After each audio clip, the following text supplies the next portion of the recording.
بسم الله الرحمن الرحيم ألف لام را تلك آيات الكتاب المبين إنا أنزلناه قرآنا عربيا لعلكم تعقلون نحن نقص عليك أحسن القصص بما أوحينا إليك هذا القرآن وإن كنت من قبله لمن الغافلين إذ قال يوسف لأبيه يا أبت إني رأيت 11 كوكبا والشمس والقمر رأيتهم لي ساجدين আলিফ লাম র এগুলো হচ্ছে একটি সুস্পষ্ট গ্রন্থের আয়াত। নিঃসন্দেহে আমি একে আরবি কোরআন হিসেবে নাজিল করেছি যেন তোমরা তা অনুধাবন করতে পারো। হে নবী, আমি তোমাকে এ কোরআনের মাধ্যমে একটি সুন্দর কাহিনী শোনাতে যাচ্ছি যা আমি তোমার কাছে ওহী হিসেবে পাঠিয়েছি, অথচ তার আগ পর্যন্ত তুমি এ কাহিনী সম্পর্কে ছিলে সম্পূর্ণ বেখবর লোকদেরই একজন। এটা হচ্ছে সে সময়ের কথা যখন ইউসুফ তার পিতাকে বলল, হে আমার পিতা, আমি স্বপ্নে দেখেছি 11টা তারা, চাঁদ ও সূরজকে আমি এদের আমার প্রতি সাজদাবানত অবস্থায় দেখেছি। একথা শুনে তার পিতা বলল, হে আমার স্নেহের পুত্র, তুমি তোমার এই স্বপ্নের কথা কিন্তু তোমার ভাইদের কাছে বলে দিও না, তারা তোমার বিরুদ্ধে ষড়যন্ত্র আঁটতে শুরু করবে, কেননা শয়তান মানুষের খোলাখুলি দুশমন।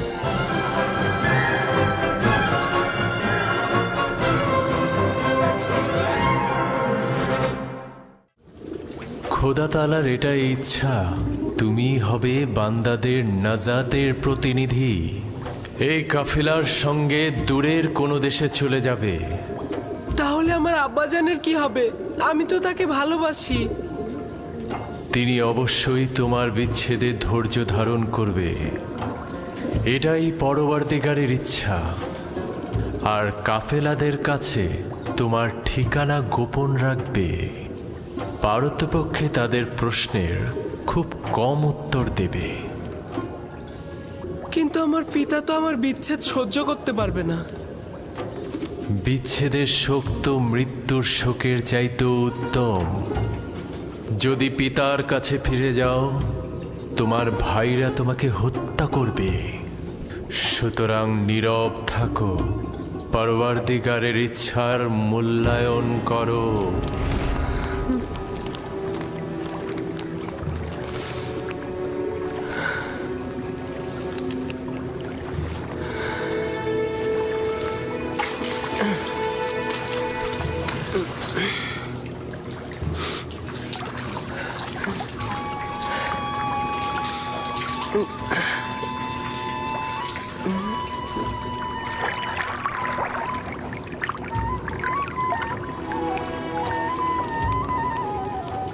তুমি হলে বান্দাদের নাজাতের প্রতিনিধি। এই আমাকে একটু সাহায্য করো। এটা তো ভারী হলো কি করে?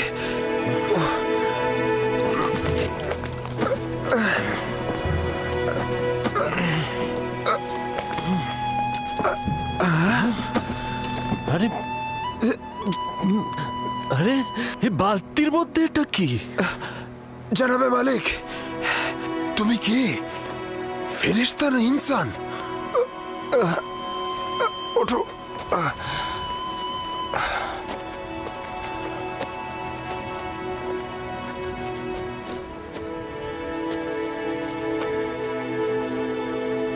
তুমি এখানে কি করছো পুত্র আমার? হে খুদা, এত সুদর্শন বাচ্চা আমি এর আগে কখনো দেখিনি। তুমি কূপের মধ্যে কি করছিলে? কারো জন্য অপেক্ষা করছিলে?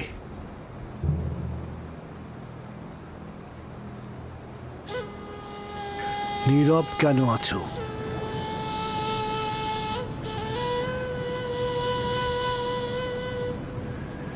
আমার ভাষা বুঝতে পারছো না নাকি ভয় পেয়েছো?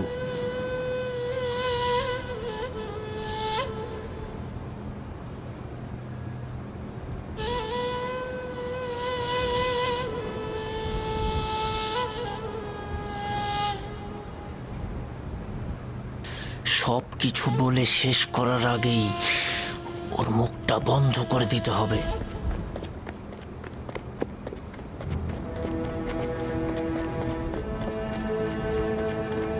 শোনো, আমিও এই প্রাণী বংশের সন্তান। তুমি আমাদের দেখে ভয় পেও না বালক।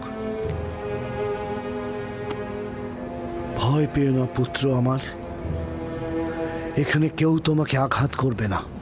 কথা বলো, তোমার নাম কি? ইউসুফ। কি আশ্চর্য, তাহলে তো তুমি কথাও বলতে পারো। হ্যাঁ, বলো তো দেখি, কোন শহরের অধিবাসী তুমি? কোন গোত্রের? কার সন্তান? আমি বলবো না, আমি চাই না তাদের কাছে ফিরে যেতে। তারা আমাকে পেলে হত্যা করবে। তার মানে তোমার আত্মীয়গণ তোমাকে হত্যা করতে চেয়েছিল? ওরাই আমাকে এই কূপে ফেলে দিয়েছিল। কিন্তু কি করা যাবে, তোমাকে তো ফিরতেই হবে। আমাকে তোমাদের সঙ্গে নিয়ে যাও। আমি বাড়িতে ফিরতে চাই না। তোমার পিতামাতার তাহলে কি হবে? না, আমি পারবো না তোমাকে নিয়ে যেতে। তাহলে আমাকে অনুমতি দাও, আমি এমন জায়গায় চলে যাই যেখানে আমাকে কেউ খুঁজে না পায়।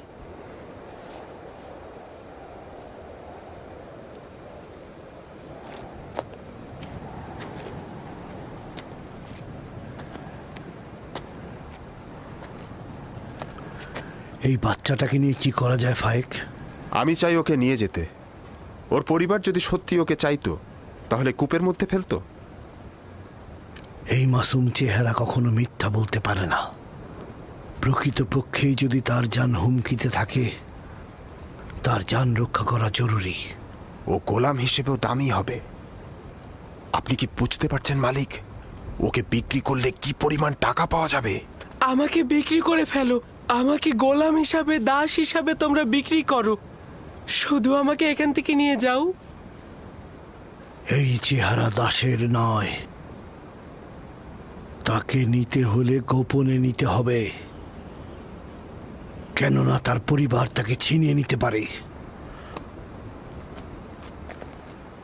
যদি চাও তাহলে তোমাকে আমরা নিয়ে যেতে পারি, কিন্তু তোমাকে লুকিয়ে নিয়ে যেতে হবে, আর সেজন্য আমাদের কৌশল অবলম্বন করতে হবে। পারবে? হ্যাঁ, পারবো। আমরা এখানে কোনো বাচ্চা দেখিনি, ঠিক আছে? আমরা কোনো বাচ্চা টাচ্চা দেখিনি। এই মরুভূমিতে বাচ্চা কি করে আসবে? বাচ্চা কি এখানে থাকে নাকি? পর্যাপ্ত পরিমাণ পানি নিয়ে নাও, যত দ্রুত সম্ভব রওনা দেব।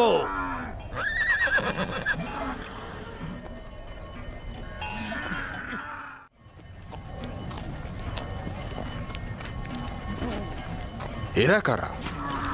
এরা দস্যু নয় তো? সবাই অস্ত্র নিয়ে প্রস্তুত হও।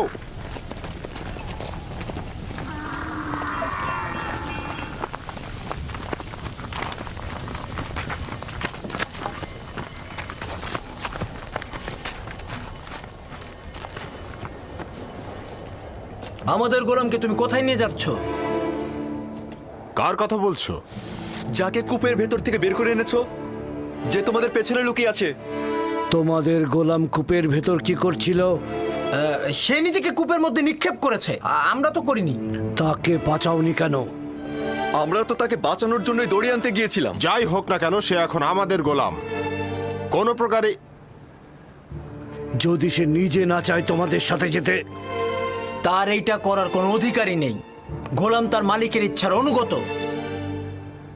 যদি সে স্বীকার করে তোমাদের গোলাম, তাহলে? যদি স্বীকার না করে তাহলে মনে হচ্ছে নিয়ে যাবে। কাফেলার শক্তির কাছে তোমাদের শক্তি নগণ্য। আমরা ওকে ফেরত দেব না। তোমরা নিজেরাই তাকে জিজ্ঞাসা করতে পারো, সে নিজে থেকেই বলবে সে আমাদের গোলাম।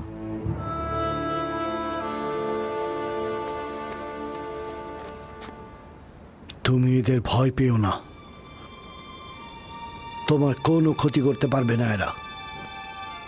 শুধু বলো, তুমি কি এদের গোলাম? আমাকে মিথ্যা বলার শিক্ষা দেওয়া হয়নি।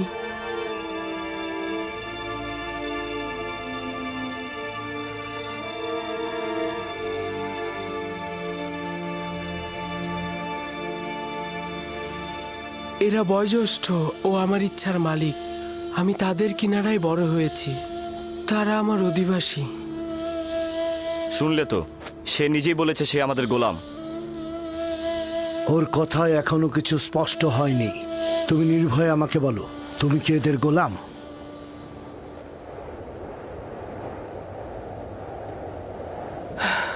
এরা বয়োজ্যেষ্ঠ ও আমার ইচ্ছার মালিক। আমি সুস্পষ্ট উত্তর এখনো পাইনি। আমি তোমাদের ইউসুফকে ফেরত নাও দিতে পারি। শক্তির প্রয়োজন হলেও তাকে নিয়ে যাব। ভুলেও এ কাজ করো না, শুধু শুধু প্রাণটা যাবে। তোমাদের কতলের সংখ্যা আমাদের থেকে কম হবে না। সত্যি করে বলো তো, এই পালিয়ে আসা গোলামের জন্য তোমরা কতটা কতল হবে আর কতটা কতল করবে? থামো সামুন। যদি হাত দ্বারাই গিট খোলা যায় তবে দাঁত কেন? ইউসুফকে মারার স্বপ্ন দেখছো? তোমাদের এই জোরাজোরির পেছনে যে কারণটা আছে সেটা আমি ভালো করে বুঝতে পারছি। যদি চাও তবে এখানেই সবকিছু ফাঁস করে দেব, আর নইলে কাফেলার সঙ্গে ওকে যেতে দাও। আপাতত বিজয়ের পতাকা তোর হাতে, কিন্তু সব সময় তোর সাথে আমার একটা হিসাব হবে।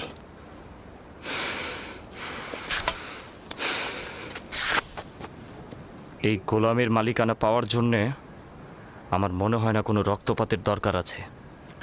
ইউসুফের মালিক হব কি হব না সেটা পরের ব্যাপার। আপাতত এটা বাদ দিচ্ছি। তুমি কি তোমার মালিকদের সঙ্গে যেতে চাও?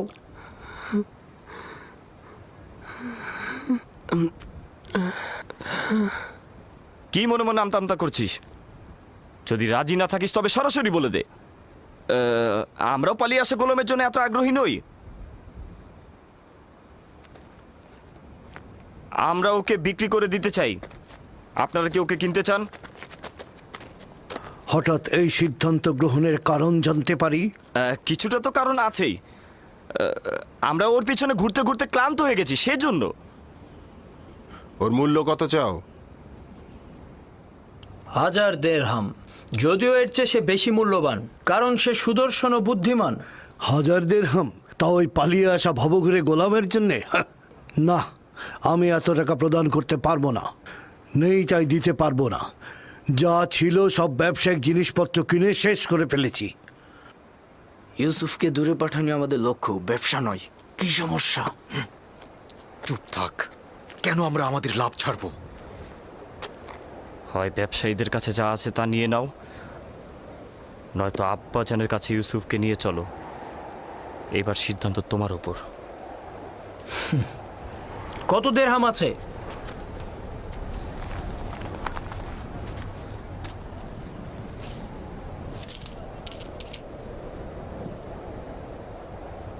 সব মিলিয়ে 18 দিরহাম। জানি ইউসুফের জন্য এটা পর্যাপ্ত নয়। আমাদের এত ইউসুফকে বেশি দামে বিক্রি করার লোভ নেই। হ্যাঁ, ও তো অনেক সস্তা। দুনিয়াতে ওর কোনো মূল্যই নেই। এমনকি আমাদের ভেড়াগুলোর যে মূল্য আছে সেটাও ওর নেই।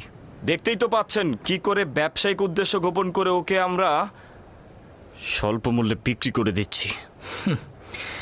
নিশ্চিত থাকো, এই উপহাসের জবাব তুমি নিশ্চয়ই পাবে। কি হলো, তোমাদের গোলামকে কি তোমরা বিক্রি করবে না? করব, বিক্রি করব। তবে আমাদের কিছু শর্ত আছে। কি শর্ত? প্রথমত, ওকে তোমরা বেঁধে নিয়ে যাবে যাতে পালাতে না পারে। আর দ্বিতীয়ত, ওকে দূরের কোনো দেশে নিয়ে যাবে যাতে সে কোনোদিন আর ফেরত আসতে না পারে।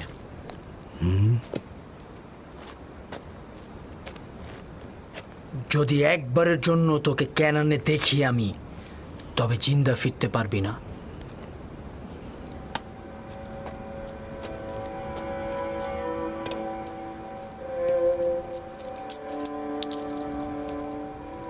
আমি যে কিনলাম তার সনদ লাগবে, নইলে গোলামকে আমি কোথাও বেচতে পারবো না। আচ্ছা, ঠিক আছে। ফালেক, চামড়া ও জওহার নিয়ে এসো।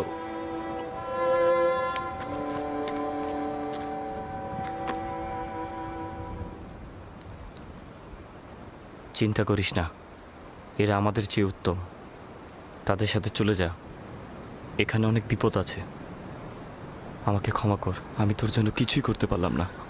এইটা খোদাবান্দেরই ইচ্ছা যে আমি কাফেলদের সঙ্গে যাব, কিন্তু তোমারও ভাইজানদের জন্য আমি চিন্তিত। খোদা তোমাদের রহম করুক। আমি সবার জন্য দোয়া করব। এমন না হয় আব্বাজান আমার বিরহে কষ্ট পাক, তাকে সান্ত্বনা দিও। গোলামের পরিচয় লেখো, আর সদিচ্ছায় যে বিক্রি করলে তাও লেখো। আর ভুলে যেও না সনদের নিচে নাম ও মোহর উল্লেখ করতে হয়। লাবি, বেনিয়ামিনের প্রতি যত্ন নিও। তোকে একটু আদর দিতে ইচ্ছে করছে, কিন্তু এরা তো আমাকে সন্দেহ করবে। নিজের দিকে খেয়াল রাখিস, খোদাবান তোর পাশে সব সময় আছে। নিজেকে তার উপর ছেড়ে দে, সে অতীতের ন্যায় তোকে সব সময় হেফাজত করবে।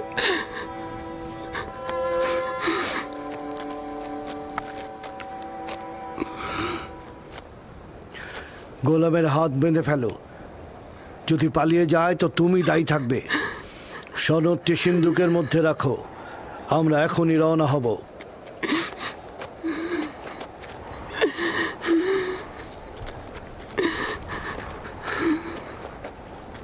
চলো যাই। যাব, তবে নিশ্চিত হয়েই আমাদের যেতে হবে।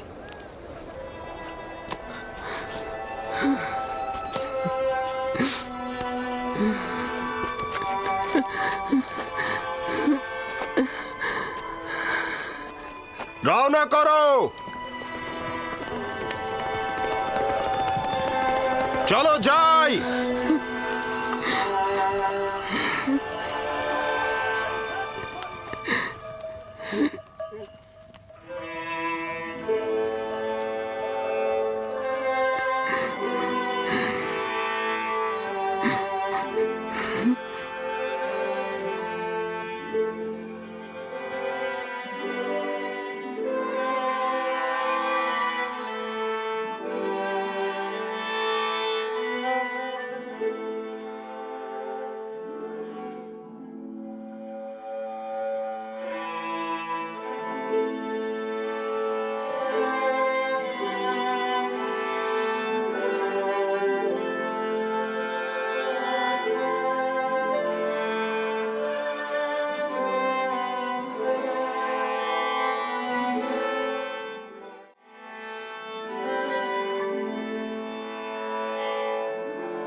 এই কান্নার আরতির কারণটা কি?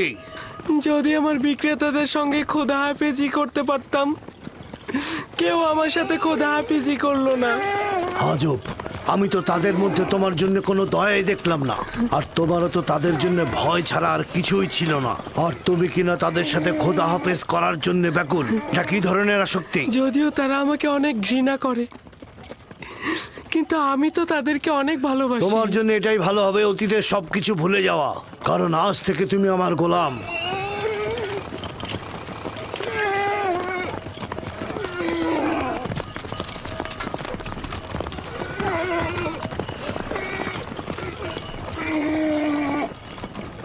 গোলামের বিক্রেতারা আমাদের অনুসরণ করছে না তো? জানি না কি ছলচাতুরি তার সঙ্গে করা হলো। না ওরা আমাদের সঙ্গে গোলমাল করতে চাইলো, না সহজে গোলামটাকে ছেড়ে দিল, আবার মাত্র 18 দিরহামে বিক্রিও করে দিল। আমিও ঠিক বুঝলাম না ওরা কি চাইছিল।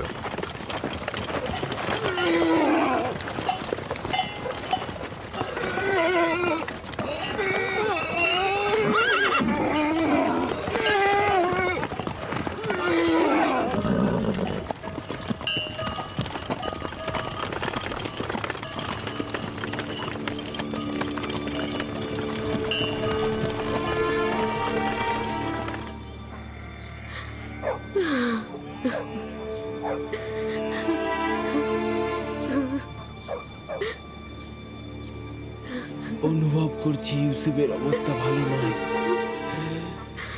বুকের মধ্যে খুবই কষ্ট হচ্ছে আমার।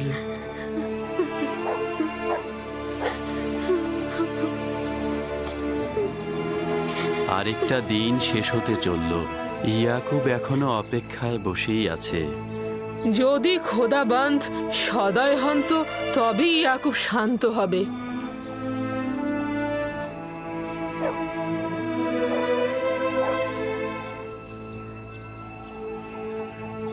আমার মনে হচ্ছে এই ঘটনার জন্য আমিই দায়ী।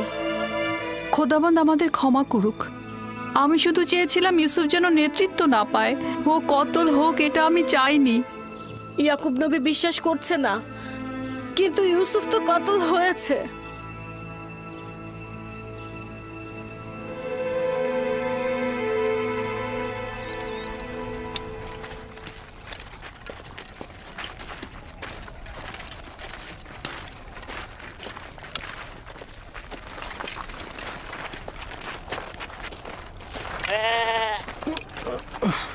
কি হলো?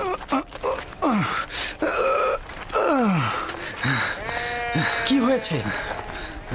হ্যাঁ,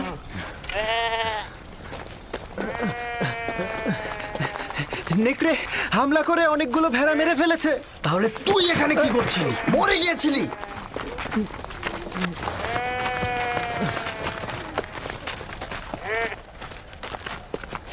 নেকড়ের সংখ্যা অনেক ছিল আর আমি সেখানে একা ছিলাম। কয়েক দিক থেকে আক্রমণ করেছে। এখানে আমার দোষটা কি? আজ পর্যন্ত নেকড়ে একটি ভেড়াকেও মারতে পারিনি। আজ এমন কি হলো? আরো অনেক কিছু ঘটবে। এখন থেকে আরো অনেক বালা মুসিবতের জন্য অপেক্ষা করো। একে একে আরো অনেক বাধার সম্মুখীন হব আমরা। এটা তো মাত্র শুরু, আরো কত বাকি আছে। নেকড়েগুলো যে আমাদের হামলা করেনি এটাই তো অনেক। আমি তোর কথা সহ্য করতে করতে ক্লান্ত হয়ে গেছি।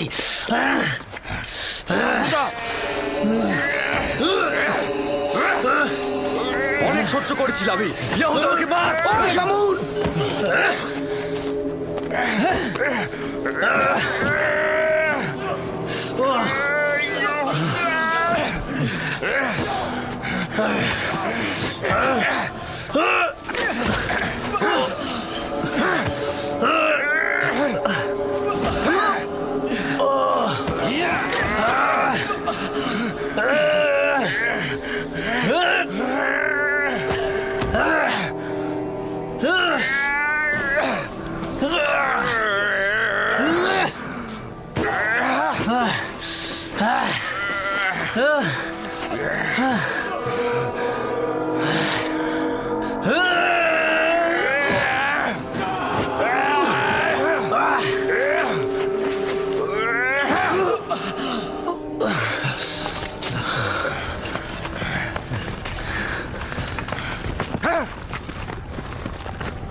দাঁড়াও, দাঁড়াও সবাই!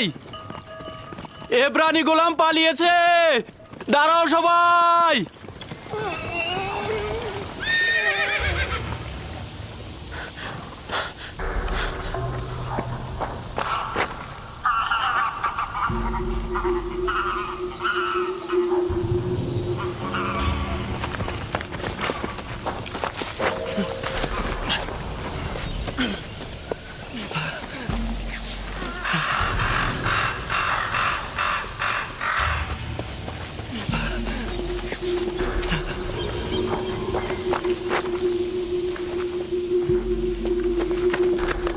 ইউসুফকে দেখেছো? ওই যে ওই বাচ্চাটার কথা বলছি। আমি তো দেখিনি ওকে। কখন নিয়ে আসলে? সঙ্গে করে এনেছিলাম, এখন দেখি ও নেই। তার সাথে তোমার কি কাজ? ফালেক ওকে আমার কাছে অর্পণ করেছিল, এখন যদি হারিয়ে যায় আমাকে কঠিন শাস্তি দেবে।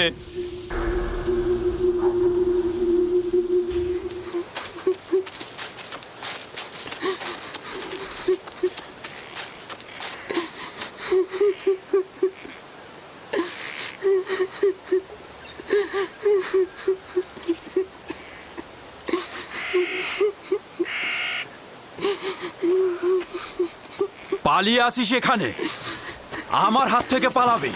ওঠ, এত বড় সাহস!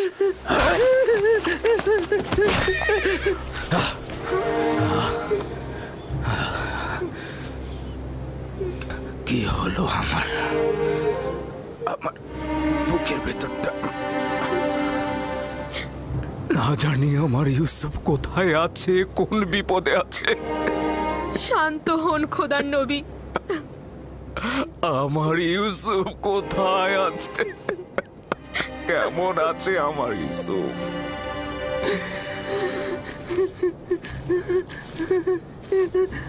এখন দেখি তুই কি করে পালিয়ে যাস। আমার সবচেয়ে বড় ভুল হয়েছে তোর পা দুটো না বাঁধা। পা বাঁধলে আর তুই পালাতে পারতি না। এখন তোর পা দুটো আমি ভেঙে ফেলবো।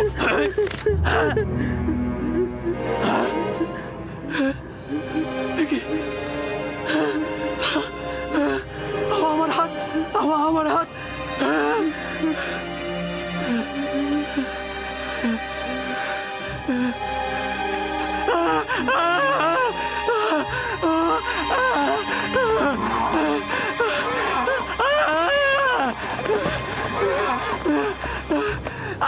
কি হয়েছে তোমার? দেখি দেখি কিভাবে এমন হলো।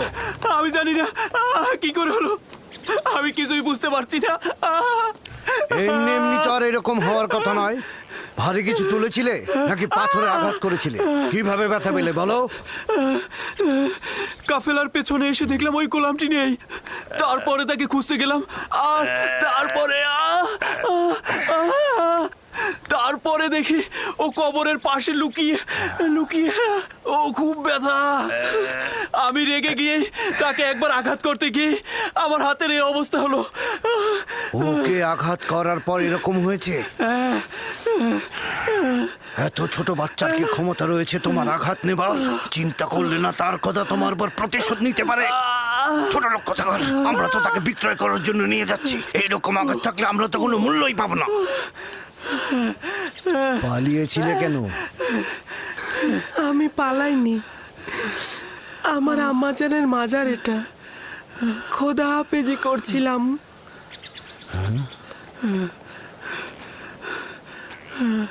গোলামের নাম নিশানা নেই, কিন্তু জাঁকজমকপূর্ণ কবর দেখছি। গোলামের মায়ের কবর তো এরকম হতে পারে না। তুমি কে বলো তো?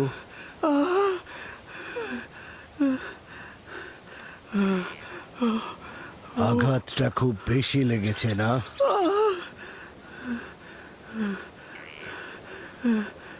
তুমি কি জানো তুমি পালিয়ে গেলে ওর উপর কি ঝড়টাই না যেত? ও আসলে খারাপ মানুষ নয়, আমার শাস্তির ভয় আসলে এরকম করেছে।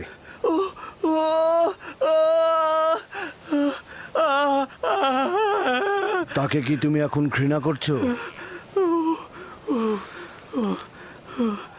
আমাকে ঘৃণা করতে শেখানো হয়নি। সাব্বাস পুত্র। যদি তাকে তুমি ক্ষমা করো তাহলে আমি তোমার বাঁধন খুলে দেব। আমাকে আর আঘাত করবে না তো?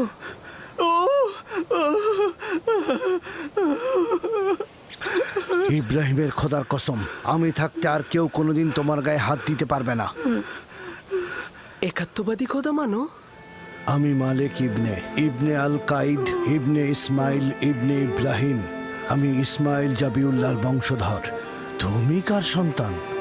আমিও সন্তান। কার সন্তান? আমি কূপের সন্তান। তাহলে বলতে চাচ্ছ না কে তোমার পিতা? বললাম তো আমি কূপেরই সন্তান। তুমি কালকে যে কূপটা দেখেছ, আমি সেখানেই জন্মেছি। হকের বার্তাবাহক আমার উপরে জাহির। আমি আর তোমাকে কখনো পরিচয় জিজ্ঞেস করব না। ইচ্ছে হলে পরিচয় দেবে, না হলে দেবে না, কিন্তু ওকে তুমি ক্ষমা করে দাও।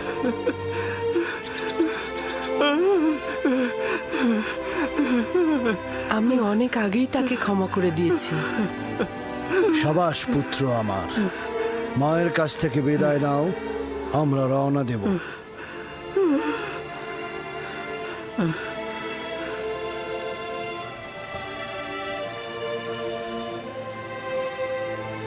সবাই প্রস্তুত হও, আমরা এখনই রওনা করব।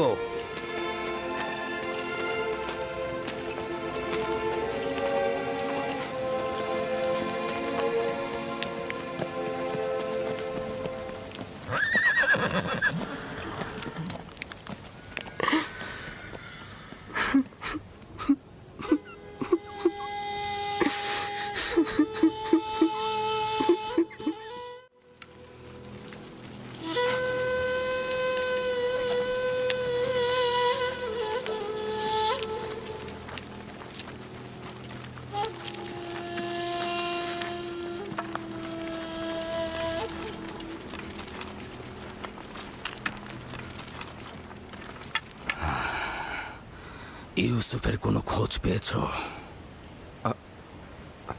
তার মানে কি ও হারিয়ে গেছে? আপনারা কেন জখম হয়েছেন? এখন থেকে বনি ইসরায়েলেরা না কোনো বরকত কল্যাণ দেখবে, না তাদের জীবনে কোনো সুসংবাদ আসবে। ইউসুফকে যে নেকড়েরা হামলা করেনি তা আমি ভালো করে বুঝতে পারছি। তোমরা জানো ইউসুফ কোথায়।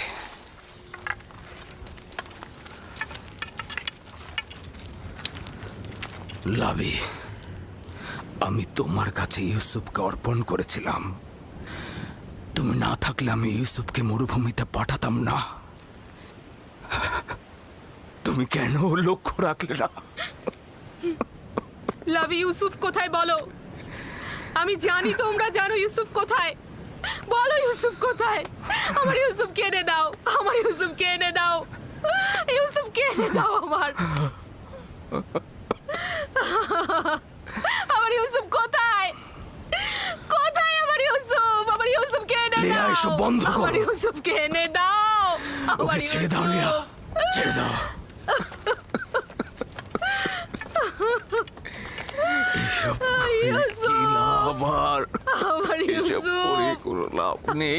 ছেলেটার কিছু বিষয় আমার অদ্ভুত লেগেছে।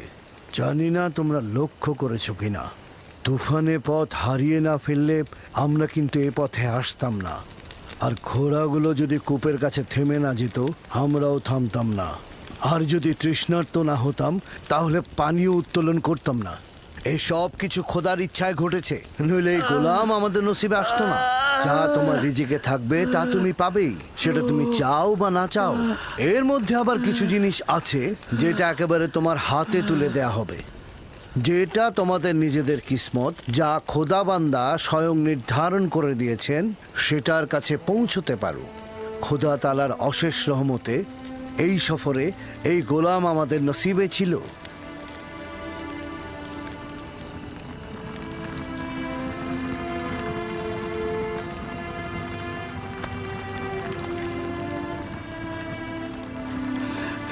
হে ইশতারে খোদা,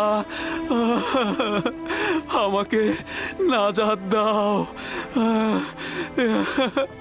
হে ইশতারে খোদা, আমাকে নাজাত দাও। হে ইশতারে খোদা, আমাকে নাজাত দাও। আমি আর পারছি না, নাজাত দাও।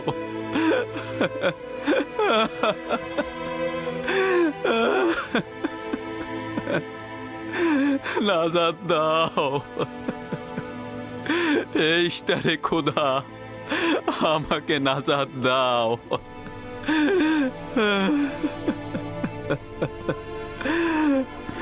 হে মহান ইশতার, নাজাত দাও। আমাকে নাজাত দাও, এই ব্যথা আমাকে কতল করে দিচ্ছে। আমাকে নাজাত দাও, এই ইশতারে খোদা, এই ব্যথা থেকে মুক্তি দাও।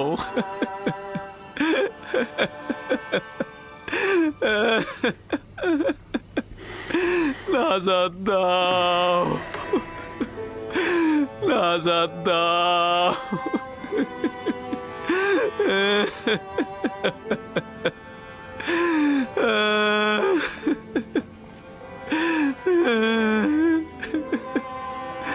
আমাকে এই ব্যথা আমাকে কতল করে দিচ্ছে, আমাকে মুক্তি দাও, মুক্তি দাও।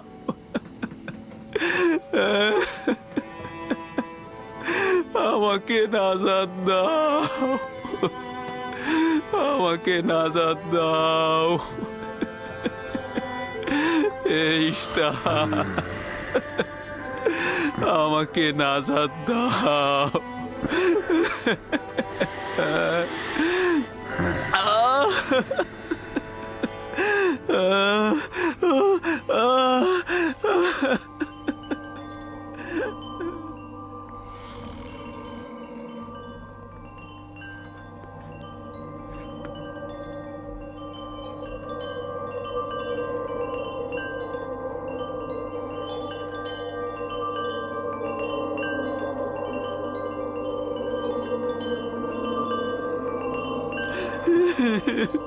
আমাকে মুক্তি দাও, এই ব্যথা থেকে মুক্তি দাও। এই ব্যথা আমাকে কতল করেছে, আমাকে নাজাত দাও।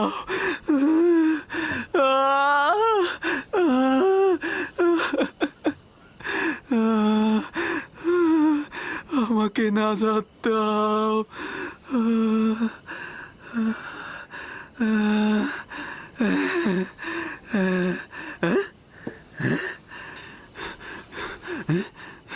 তুমি কি করলে?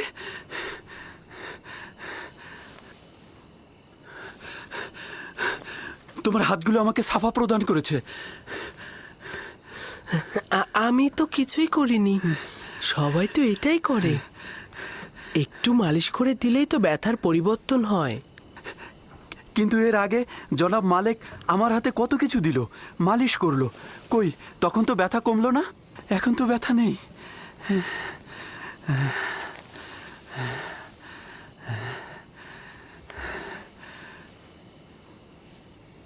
আসমানের দিকে তাকিয়েছিলে, তুমি কি তারকা পূজারী? তারকা যা দিনের বেলায় দেখা যায় না, তাকে কি পূজা করা যায়? যদি তাই হয় তাহলে চন্দ্র আর সূর্যকেও পূজা করো না, কেননা চন্দ্র দিনের বেলায় আর সূর্য রাতে অদৃশ্য হয়ে যায়। এই সব কিছু সৃষ্টির মূলেই আমার খোদা, তিনি অনন্তকালের খোদা, এক এবং অদ্বিতীয়। তুমি দেখছি ছোটকাল থেকেই আমাদের খোদার চেয়ে আরো উত্তম খোদা নির্বাচন করেছ। তোমার খোদা এমনই, যিনি তোমাকে ভালোবাসেন, আবার তোমার দোয়াও কবুল করে নেন। আর এটাও নাকি মাবুদ? কত কষ্ট সহ্য করলাম, এত আহাজারি করলাম, কিন্তু কিছুই করতে পারলো না। তুমি আমার ব্যথা লাঘব করেছো, আমি তোমার কাছে কৃতজ্ঞ।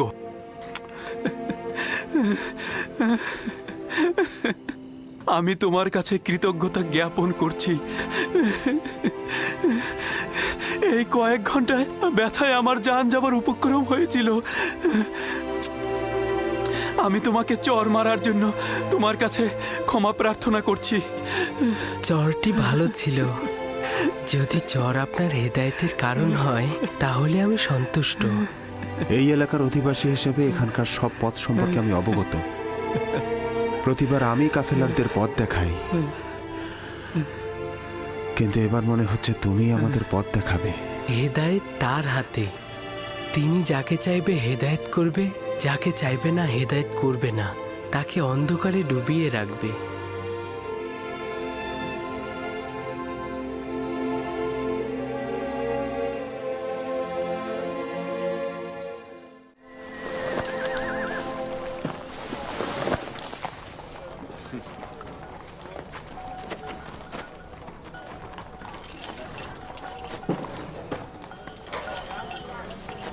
আমি জানি না এই ছেলেটি কে, কিন্তু গত রাতে ওকে দোয়া পড়ে কাশ্মীরকে সাফা দিতে দেখেছি। ওর আসমানে খোদার কাছে ওর দোয়া কবুল হয়।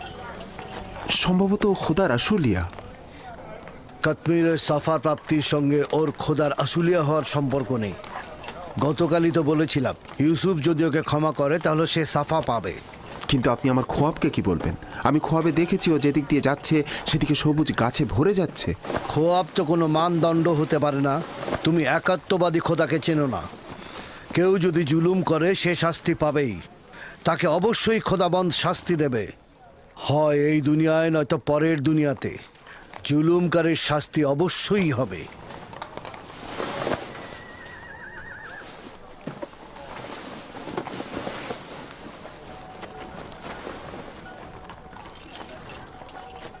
এই অঞ্চলটি সবুজ ও আনন্দময় ছিল, কিন্তু এবছর অনাবৃষ্টিতে আমাদের ফসলগুলো সব ঝুঁকির মুখে।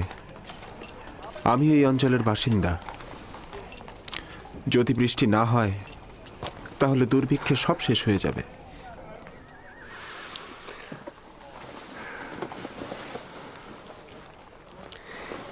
খোদাবান তার বান্দাদের উপরে রহম করবেন।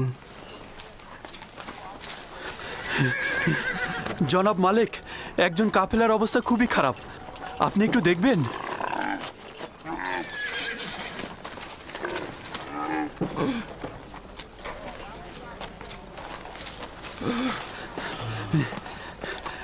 জনাব মালিক, উনি আগে থেকে বিমার ছিলেন, কিন্তু আজকে খুবই খারাপ অবস্থা। তার অবস্থা তো সত্যিই অনেক খারাপ।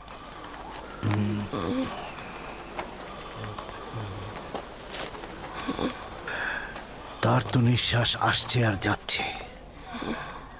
এই যাত্রায় তো মনে হয় না আর টিকবে। কিন্তু উপায় কি? তাকে এভাবে ফেলে রেখে তো আমরা যেতে পারি না। গতিময় বিছানা তৈরি করো আর সেটা গাধার পিঠে বেঁধে দাও। গাধায় কাফেলাকে অনুসরণ করবে। আপনি ভালো হয়ে যাবেন, বাঁচা মরা খোদার হাতে।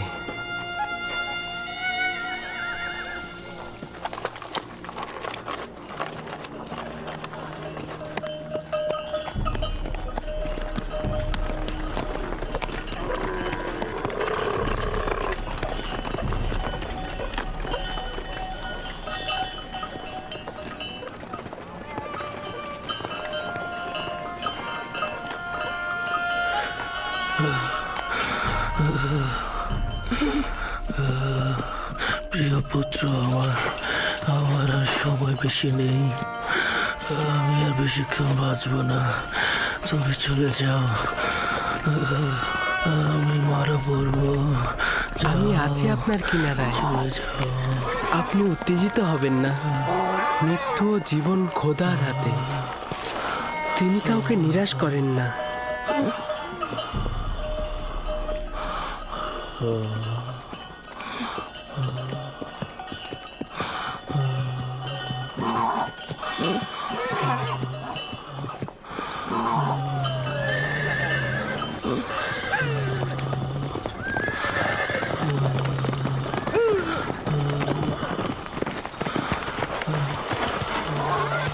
তুমি রোগীর সঙ্গে সঙ্গে কেন হাঁটছো? আমিও নিষেধ করেছি, কিন্তু আমার কথা শুনছেই না। আমি তাকে একা রেখে যেতে পারবো না। আপনি অনুমতি দিন, আমি তার সঙ্গে থাকবো। তার বিমারি কঠিন পর্যায়ে গিয়েছে, এখানে তো তোমার কিছু করার নেই। খোদাবান সাহায্যকারীদের ভালোবাসে, আপনি চিন্তিত হবেন না। লক্ষ্য রেখো ওর দিকে।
জনাব ফালেক, জনাব ফালেক, দেখুন উনি একেবারে সুস্থ হয়ে গেছে। উনি মৃত্যুর কোল থেকে নাজাত পেয়েছেন। দেখুন কি অদ্ভুত ঘটনা, উনি একেবারে সুস্থ হয়ে গেছেন। আপনি সত্যিই সুস্থ? দেখতেই তো পাচ্ছ, আমি দাঁড়িয়ে আছি। তুমি ওনাকে সাফা দিয়েছ? আমি? যেভাবে কাশ্মীরের হাতকে সাফা দিয়েছিলে? খোদাবান সাফা দিয়েছে, আমি তো শুধু দোয়া করেছি। জনাবে মালিক, জনাবে মালিক, দেখুন এই বৃদ্ধ লোকটি সাফা পেয়েছে। জনাবে মালিক।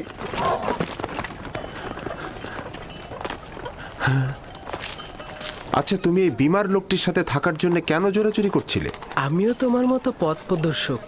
ভালো প্রদর্শক সেই যে সুস্থভাবে কাফেলারদের মাকসাদে পৌঁছে দেয়।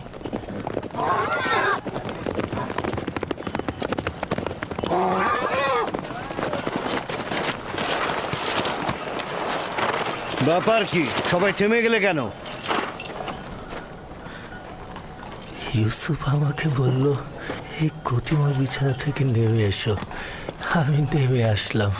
তুমি তো দেখতেই পাচ্ছ আমি এখন সম্পূর্ণ সুস্থ।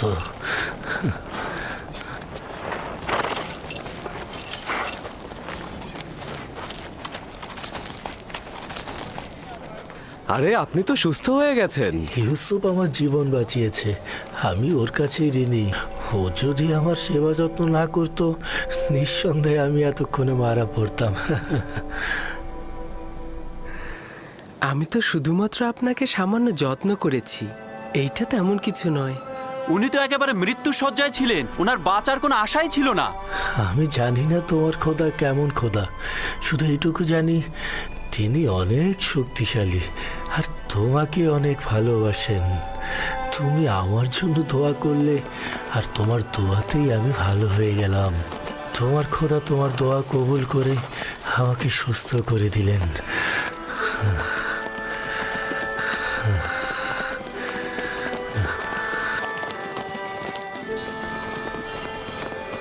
সবাই রওনা করো।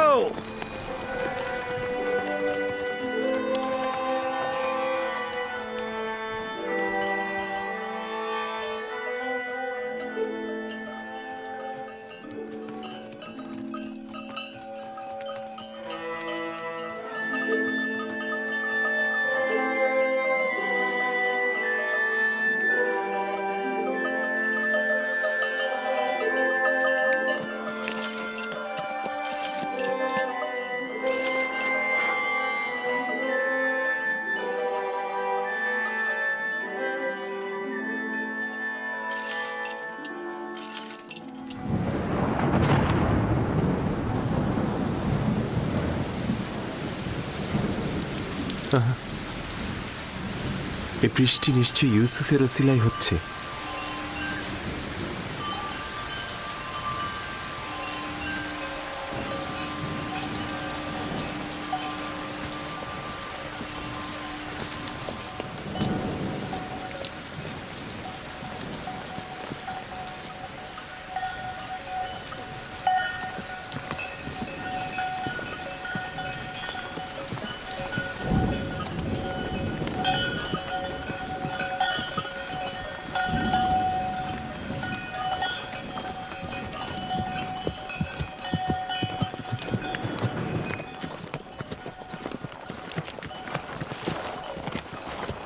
ওই সামনে মিশরের সীমানা, খুব বেশি সময় লাগবে না, অর্ধ দিনের মধ্যেই আমরা ওইখানে পৌঁছাবো।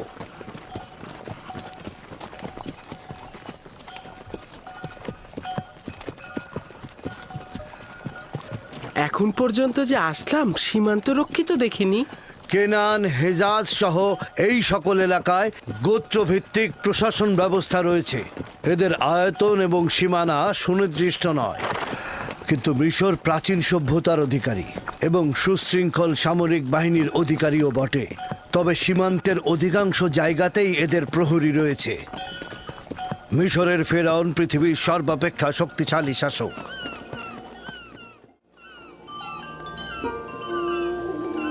খোদাবান, আমি নিজেকে তোমার উপরে অর্পণ করেছি। এখানে তুমি ছাড়া আমার আর কেউ নেই।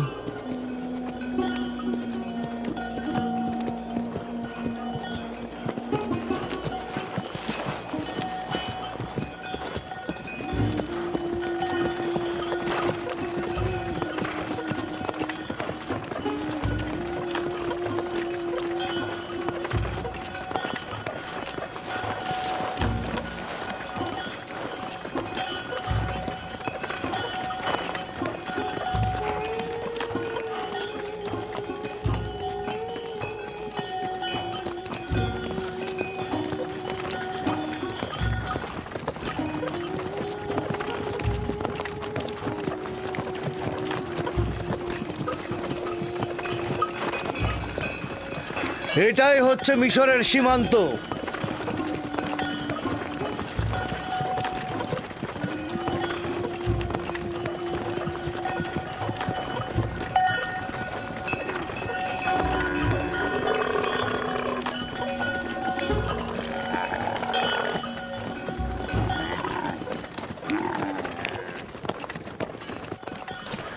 জানি না কোথায় যাচ্ছি। এই অজানা গন্তব্যে খোদা তাআলা তুমি আমার সহায়।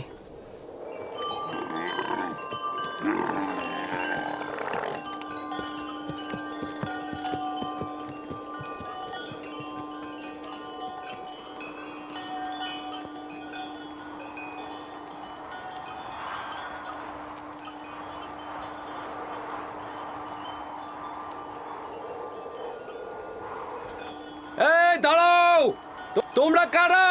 কোথা থেকে এসেছো? মালিক ইবনে জার, বাবেল থেকে।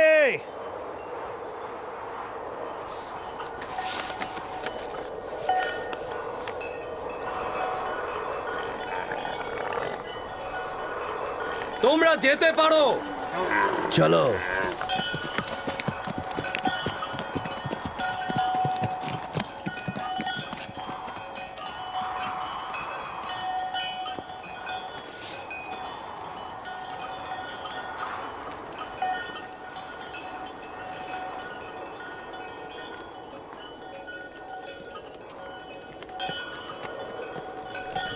ওরা কি আপনাকে চেনে? হ্যাঁ, চিনবে না কেন? আমরা অনেক বছর ধরেই মিশরে ব্যবসার কাজে যাই। মিশর অনেক প্রাচীন আর সুসভ্য দেশ। শাম আর ক্যাননের সাথে মিশরের পার্থক্য অনেক। আজব ধরনের পোশাক পরেছিলেন, তাই না? হ্যাঁ, ওদের মাথার মুকুটটা একদম গোখরো সাপের মতো। এটা সর্পের ভূমি বলে প্রসিদ্ধ। মিশরবাসীদের ধারণা যে একটা আজদাহা সাপ এই ভূমিকে রক্ষা করে চলেছে।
আমাদেরও গরু আর ভেড়া রয়েছে, তবে এই পরিমাণ নয়।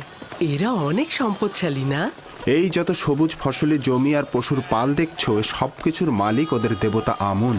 মানে আসলে মন্দিরই এগুলোর মালিক। বাকিটার মালিক ওদের রাজা আমুন হতে। এখানে জনগণের নিজের কোনো সম্পত্তি নেই। তার মানে মিশরের খোদার গরু আর ভেড়া রয়েছে? সবকিছু ওই খোদারই, কোনো আপত্তি নেই তো? প্রকৃত খোদা তিনি, যিনি সবকিছু সৃষ্টি করেন, কিন্তু নিজের জন্য নয়।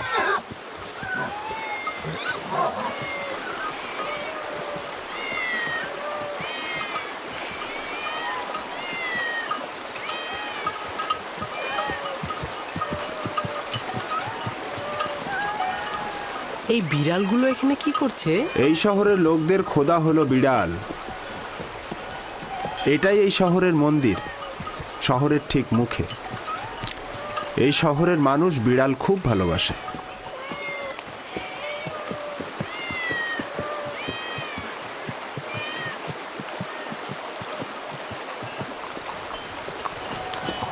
কি ব্যাপার, আমার দিকে ভাবে তাকিয়ে আছো কেন?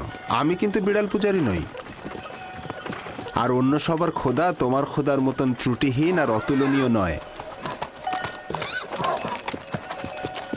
জনাবে মালিক, এই শহরের খোদা হচ্ছে বিড়াল, তারা আবার খাবারও খায়। খুব বেশি অবাক হয়েও না, এই অঞ্চলের খোদারা জীব জন্তু চারণভূমি এমনকি স্ত্রী সন্তানেরও মালিক।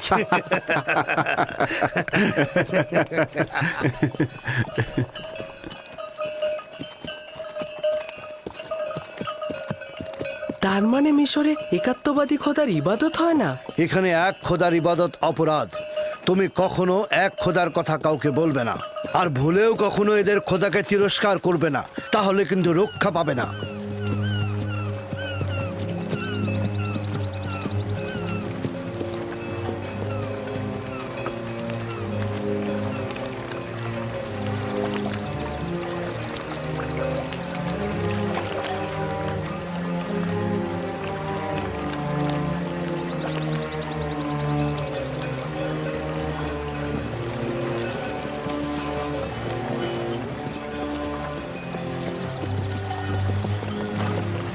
কত বড় নদী! এটা কি নীল নদ? এটা ছোট নীল, নীলেরই একটা শাখা। নীল নদ এর চেয়ে আরো অনেক বড় আর পবিত্র।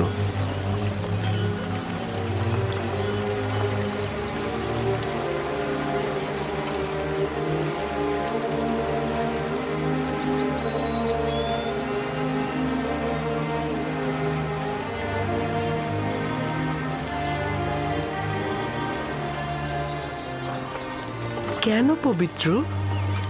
মিশরের লোকজন সবকিছুই নীল নদ থেকে পেয়েছে। নীল নদ না থাকলে মিশরও থাকতো না। তবে এখনো কেউ এই নীলের সূচনা স্থল দেখেনি। বলা হয় মিশরের খোদা এর উৎপত্তি স্থলটা জানেন। এই নদী দক্ষিণ দিক থেকে উত্তরে প্রবাহিত হয়েছে এবং ভূমধ্য সাগরে গিয়ে মিশেছে। আমরা এখন উত্তর থেকে দক্ষিণে প্রাচীন শহর টেবসের দিকে যাচ্ছি। তেবস আমন খোদার শহর।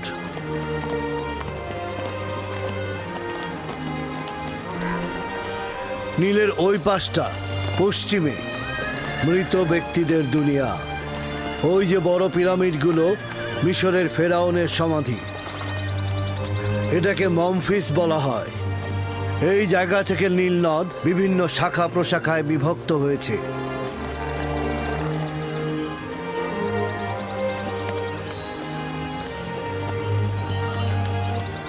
যদি ইউসুফকে মিশরের একজন সম্পদশালী ব্যক্তির কাছে বিক্রয় করি, তাহলে ইউসুফও যেমন প্রশান্তি ও নেয়ামত পাবে, তেমনি আমরাও অধিক লাভবান হব।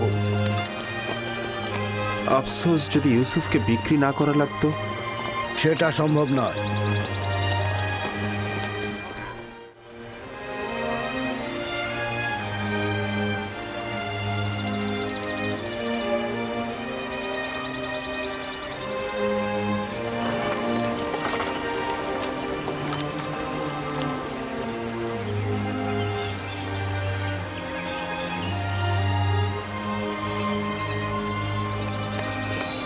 আমরা দক্ষিণের দিকে যাব। সম্মুখে একজন মৃত ব্যক্তির সমাধি দেখা যাচ্ছে। ওই যে পশ্চিম দিকে দেখো। এই নৌকাটি মিশরের প্রাচীন ঐতিহ্যের প্রতীক।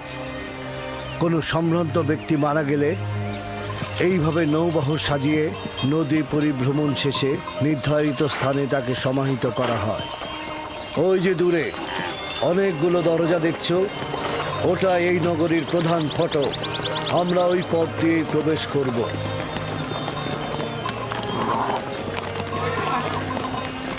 এই হলো 100 দরজা বিশিষ্ট তেবস শহর। 100 দরজা? আসলে দরজা 10টার বেশি নেই, কিন্তু মুসাফিরগণ এই শহরকে তাদের নিজেদের চোখে দেখে। তারা তাদের শহরে ফিরে এই 10 দরজাকে 100 দরজা বানিয়ে বলে।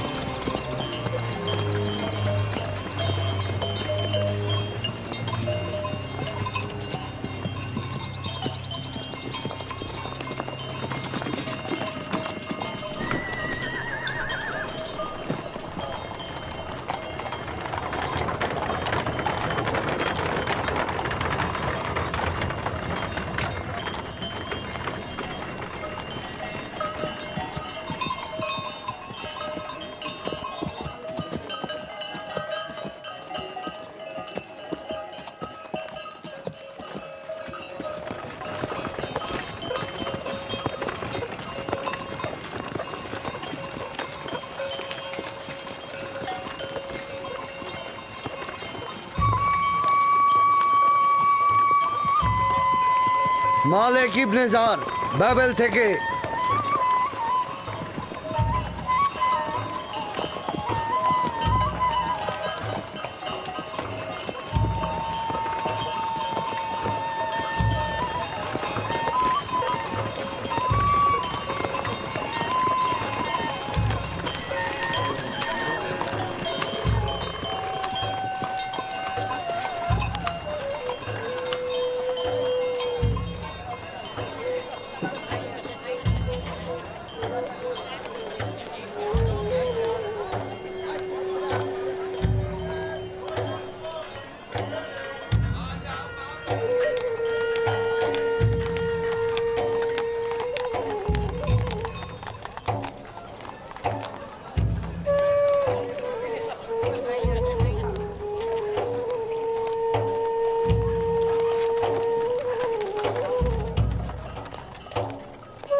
কি হয়েছে? কেন ঘুমাচ্ছেন না? আমার ভয় লাগছে তুমি পালিয়ে যাবে।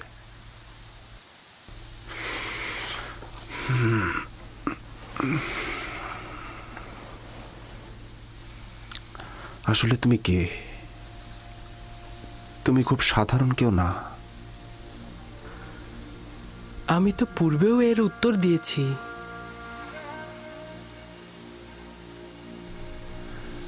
আমার খোদা তোমার খোদার থেকে দুর্বল আর অক্ষম। তোমার খোদার সম্পর্কে বলবে?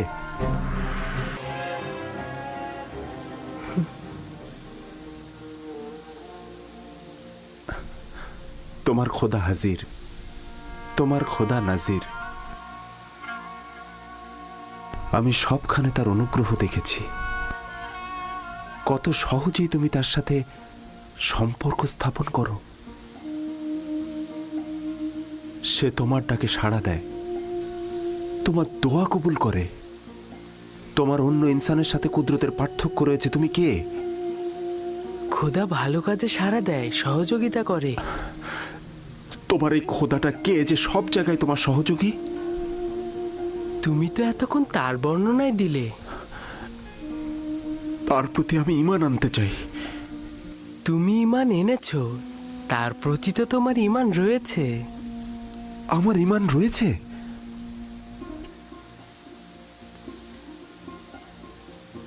তুমি আমার খোদাকে সবখানে হাজির দেখেছো, তাকে সব কর্মে শক্তিশালী জানো। তোমার দৃষ্টিতে সে সকলের আশ্রয়দাতা, উত্তরদাতা।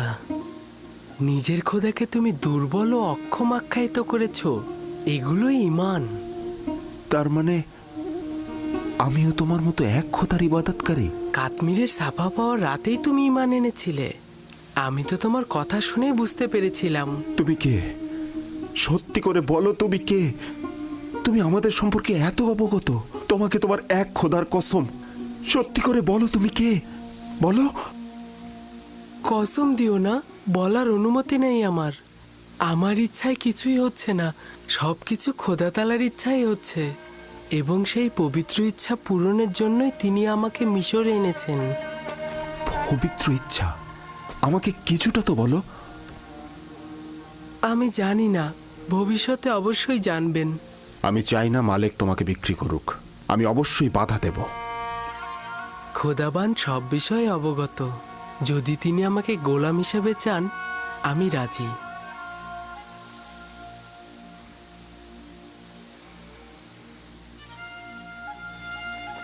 খোদাবান সকলকে ভালোবাসেন, সকলের দিকে লক্ষ্য রাখেন।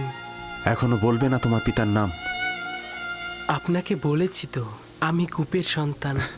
যে কূপ থেকে তোমাকে বের করেছি? ঠিক আছে, বলো না। একদিন তো অবশ্যই জানতে পারবো।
হে ক্ষমাশীলদের চাইতে অধিকতর ক্ষমাশীল, আমাকে যে হাদিয়া প্রদান করেছিলে তা ফিরিয়ে নিলে কেন?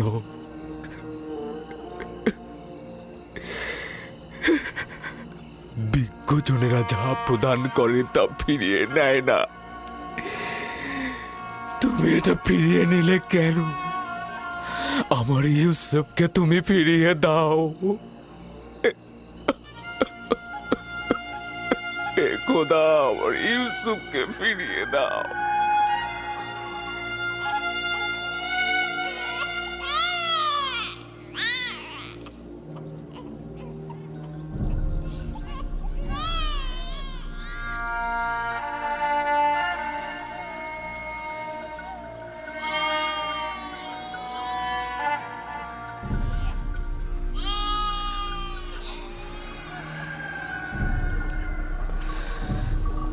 যেখানেই থাকো নিজের হেফাজত করো। আমার বিশ্বাস তুমি এখনো জীবিত আছো।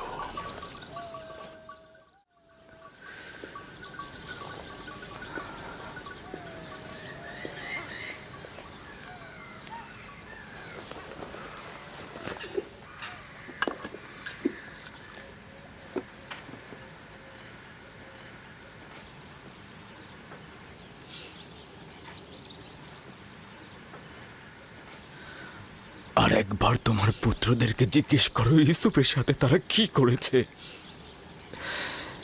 আমার বিশ্বাস তারা তাদের ভুল এবার স্বীকার করে নেবে, তারা সত্যটা বলবে। আপনার কেন এমন মনে হচ্ছে যে ইউসুফ মৃত্যুবরণ করেনি? দুইটি দলিল। প্রথমত, নেকড়েরা ইউসুফের জামা ক্ষত বিক্ষত করেনি, আর দ্বিতীয়, আমার মন বলছে ইউসুফ এখন জীবিত আছে। খুবই ভালো। যদিও জানি কোনো আশা নেই, তারপরেও আমি জিজ্ঞেস করব।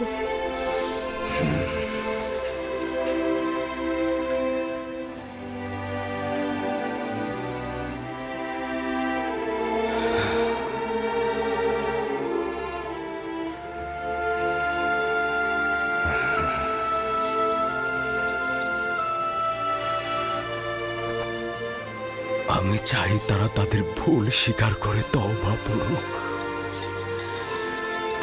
সম্ভবত খোদা তাআলা তাদের গুনাহ মাফ করে দেবে।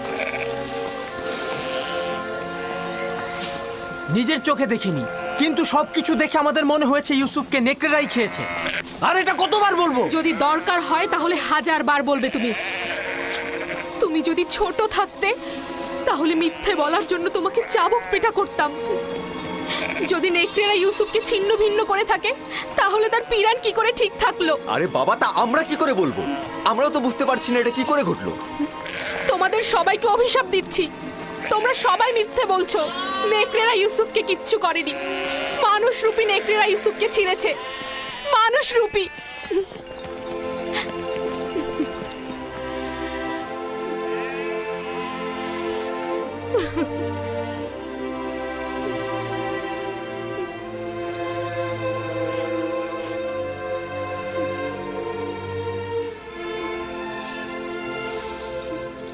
আমি জানি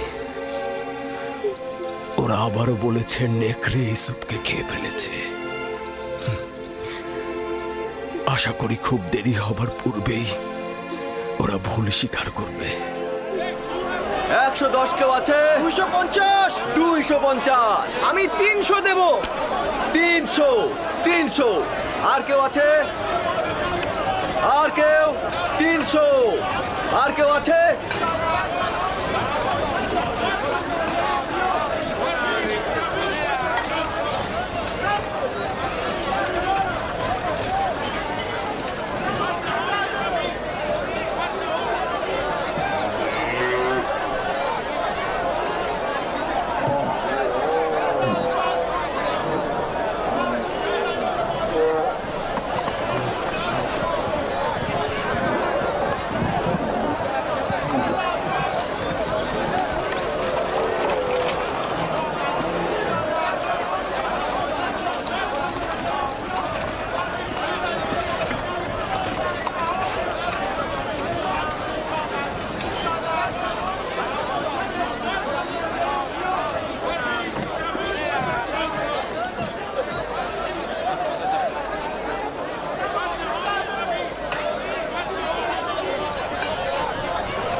জনাব মালিক,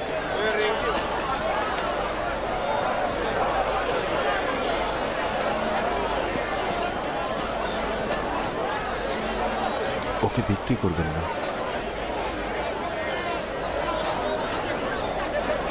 আমার নিজেরও তাকে বিক্রি করার ইচ্ছে নেই, কিন্তু দেখছো তো সে নিজেই বিক্রি হতে ইচ্ছুক।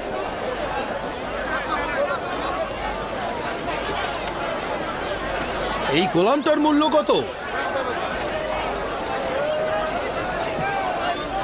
আমি দাস বিক্রি জানি না, কিন্তু এটা জানি যে সে খুবই সুদর্শন এবং মেধাবী।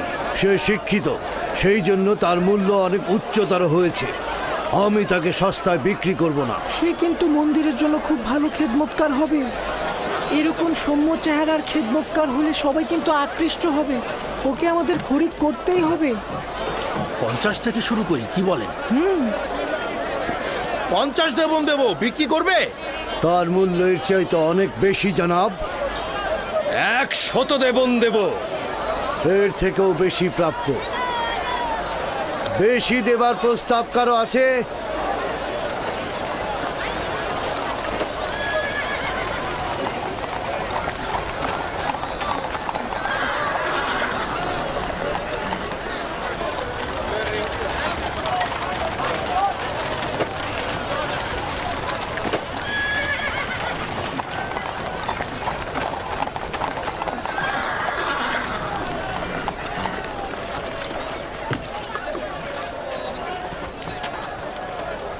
এই দাসগুলোকে দেখুন, এরা কম খায় কিন্তু বেশি কাজ করে। জনাব পুতিফারকে অভিনন্দন। খোশ আমদেদ, খোশ আমদেদ। জনাব, এই দাসগুলো খুবই শক্তিশালী।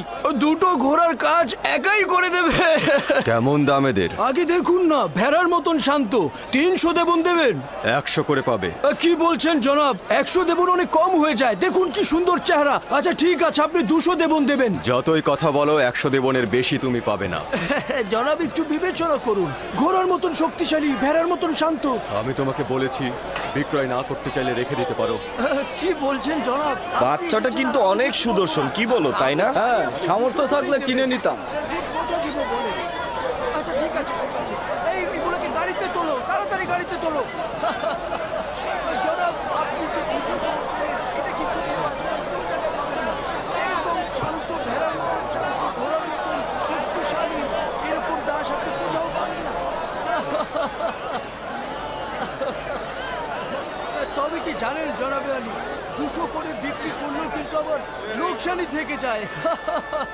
কিন্তু জনাব পুতিফার যখন এসেছেন তখন আমি 200 করেই দেব। দুশ্চিন্তাগ্রস্ত হয়েও না ইউসুফ, আজ এরাই তোমার খরিদ্দার। হতে পারে তুমি একদিন এদের সবার খরিদ্দার হবে। এরা আমার কাছে কি চায়? এখানে কেন ভিড় করেছে? সৌন্দর্য সকলের অস্তিত্বে বিদ্যমান, কিন্তু বোধগম্য নয়। তুমি ইনসানের সকল রত্ন প্রদর্শন করেছ। তারা ইউসুফের নিজের সত্তার মূল ও হাকিকত উপভোগ করতে দাঁড়িয়েছে। তারা সুন্দরের পিছনে ছুটছে কেন? নিজেদের ভিতরে লুকায়িত সৌন্দর্য কি তারা দেখতে পাচ্ছে না? নিজেদের ভেতরের সৌন্দর্য দেখতে অন্তর্চক্ষু দরকার। এখানে তোমার সত্তার উপস্থিতিতে তারা মূর্তিমান হয়ে গেছে। কিন্তু তা তো কেবল বাহ্যিক দৃষ্টিতেই সীমাবদ্ধ থাকে।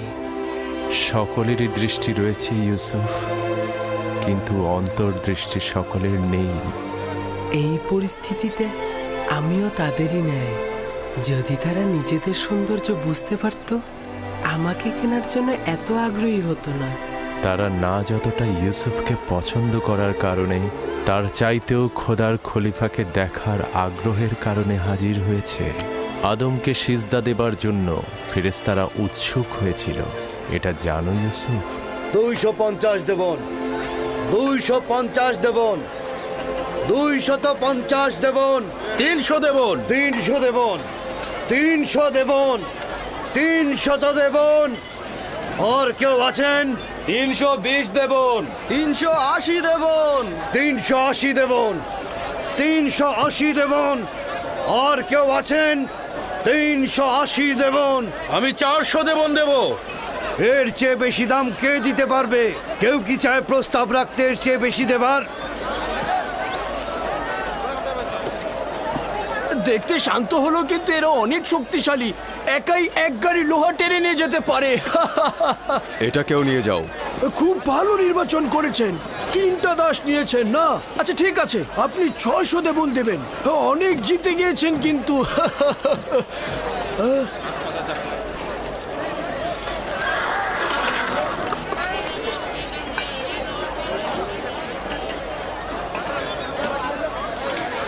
এই 3 জন দাসকে দিয়ে কিন্তু আপনি 30 জনের কাজ করে নিতে পারবেন। তাকে 300 দেবন দিয়ে দাও। আলী জনাব, আমার তো 600 দেবন হয়েছে। হায় হায়, বড় লোকসান হয়ে গেল। পরের বার কিন্তু পুষিয়ে দেবেন জনাব।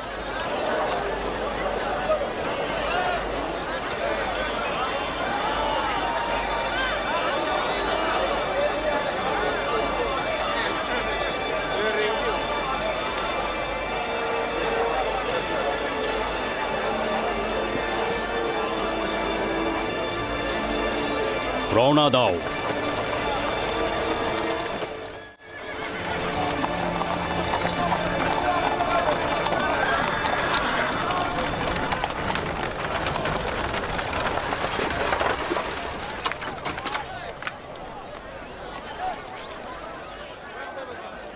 এক 1010 দেবন দেব আমি।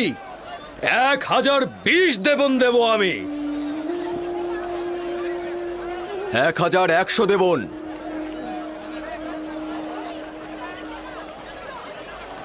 পুতিফার নিলামের ময়দানে অংশগ্রহণ করেছে, এখন কি করব? যে করেই হোক ওকে কিনতেই হবে। পুতিফার আর কতই মূল্য দেবে ওকে কিনতে? আমি ওর জন্য 1200 দেবন দেব।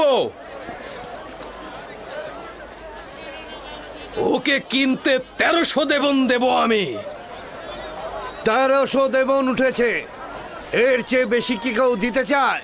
যতটা মূল্য আমরা হেঁকেছি তা দিয়ে কিন্তু 10টা গোলাম কেনা যেত।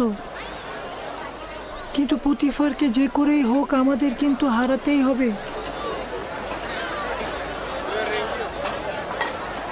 1500 দেবন দেব আমি। 1500 দেবন দেবেন উনি। কেউ কি আছেন এর মোকাবেলা করার? কি লজ্জার ব্যাপার, মনে হচ্ছে যেন আসবাবপত্র ক্রয় বিক্রয় হচ্ছে। এই বালক যে কত অমূল্য তা যদি এরা জানতো তাহলে একে বাজারে তুলে এরকম দরদাম হাঁকাতো না।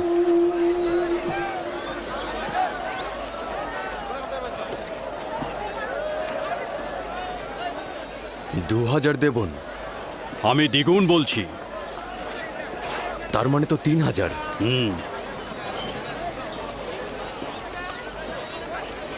3000 দেবন। 3000 দেবন। জনাব পুতিফার সেনাবাহিনীর প্রধান, তিনি মিশরের সম্ভ্রান্তদের একজন। তিনি 3000 দেবন প্রস্তাব রেখেছেন। জনাবে পুতিফার 3000 দেবন প্রস্তাব রেখেছেন। কার এত ক্ষমতা আছে যে জনাব পুতিফারের সাথে প্রতিযোগিতায় নামে? আপনাকে মোবারকবাদ, এখন থেকে এই গোলামের মালিক আপনি। আপনাকে এই নিশ্চয়তা দিচ্ছি যে একজন পরিপূর্ণ শিক্ষিত এবং আদব কায়দা জানা একজন গোলাম কিনেছেন।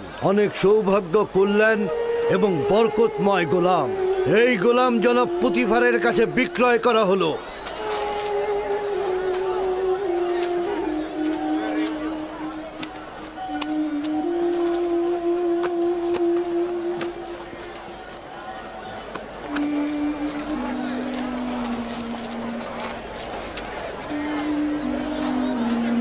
রওনা দাও।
জুলেখাকে ডাকো।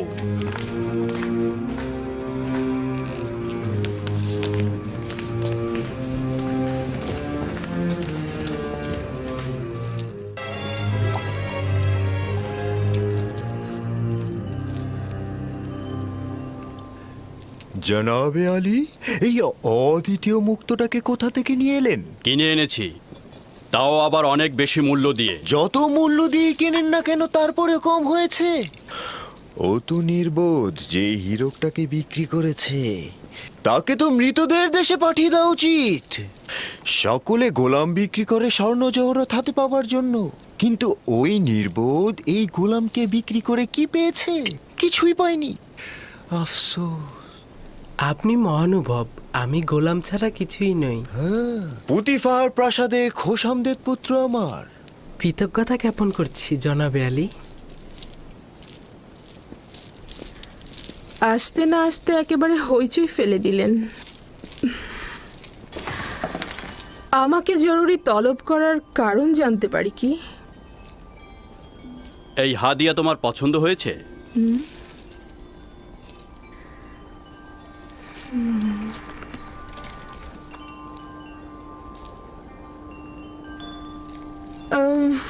একে পূর্বে কখনো দেখেছি বলে তো মনে হচ্ছে না।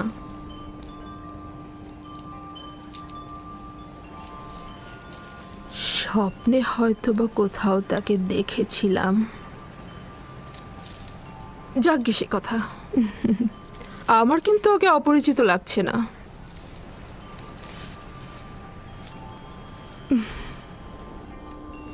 জনাব পুতিফারের সুরুচি ও নির্বাচনকে মোবারকবাদ। বলা উচিত অতুলনীয়।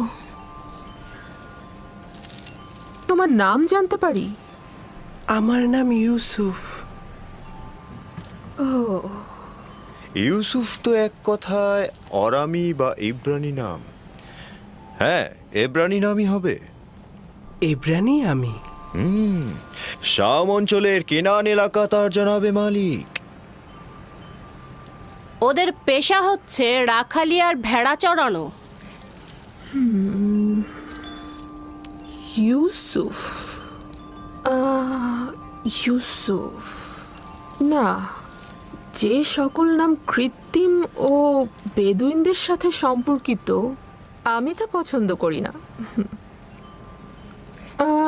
যদি অনুমতি প্রদান করেন তাহলে তার জন্য একটা মিশরীয় নাম নির্বাচন করি। ওকে আমি তোমার জন্যই নিয়ে এসেছি। যে নামে খুশি ডাকতে পারো ওকে। আমার নিজের খোদাবান্দের প্রতি অগণিত কৃতজ্ঞতা। যদি অনুমতি প্রদান করেন তো ইউসুফের জন্য একটা মিশরীয় নাম প্রস্তাব করতে পারি। কি নাম? নামটি অবশ্য ইউসুফ নামের কাছাকাছি হবে। ইউজারসিফ। ইউজারসিফ, মন্দ নয়। ইউজারসিফ, হ্যাঁ, এটা সুন্দর নাম, তাই না? এখন থেকে তোমাকে আমরা ইউজারসিফ নামে ডাকবো। পছন্দ হয়েছে? যদি আপনারা পছন্দ করেন তাহলে আমার আপত্তি নেই। আজকে থেকে তুমি ইউজারসিফকে দেখাশোনা করবে, ঠিক আছে? সম্ভবত জুলেখার জন্য ও একটি ভালো উপহার। আমার ধারণা জুলেখাও ওকে পছন্দ করেছে। ভবিষ্যতে হয়তো তাকে এই খানদানের পুত্র হিসাবেও নির্বাচিত করতে পারে। হ্যাঁ, কেন নয়? ইউজারসিফ তো ছেলে হিসেবে উত্তম।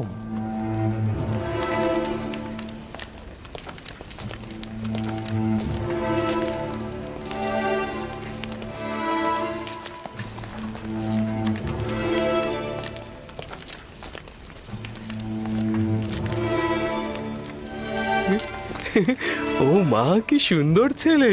এরকম সুন্দর ছেলে তো আমি জিন্দেগিতে দেখিনি। হ্যাঁ, আমিও দেখিনি। তবে তার চেহারা কিন্তু গোলামের মতো নয়।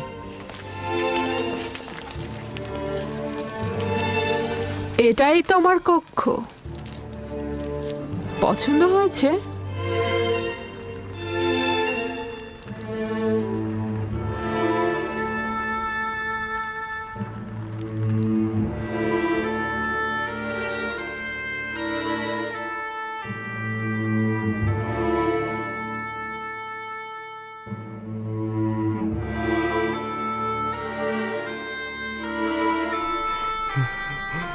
শুক্রিয়া জ্ঞাপন করছি, আমার অনেক পছন্দ হয়েছে।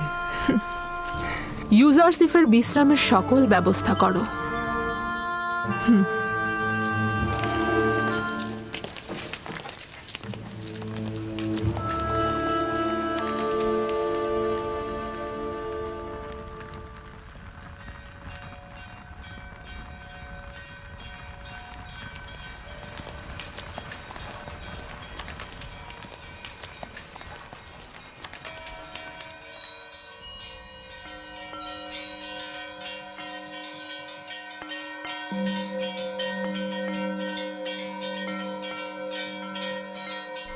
এই সবের জন্য তোমার প্রতি অনেক শুকরিয়া হে পরওয়ারদিগার। তুমি আমাকে অনেক সুখ ও স্বাচ্ছন্দ্যের আনুকূল্য দান করেছো। হে ইউসুফ, এইভাবে খোদা তোমাকে আর্থিক স্বাচ্ছন্দ্য ও সমুন্নত মাকাম অনুগ্রহ করছে। তোমাকে কূপের থেকে ইজ্জতের শৃঙ্গে এবং উচ্চতর জায়গায় পৌঁছাবেন এবং তোমাকে খোয়াবের ব্যাখ্যা বিশ্লেষণ শিক্ষা দিয়েছেন, যেন এইসব স্বপ্নের ব্যাখ্যাকারীদের ভাষার ইলমের চাইতে অধিকতর জ্ঞাত এবং সব রকম ওস্তাদির কসরত তুমি দেখাতে পারো।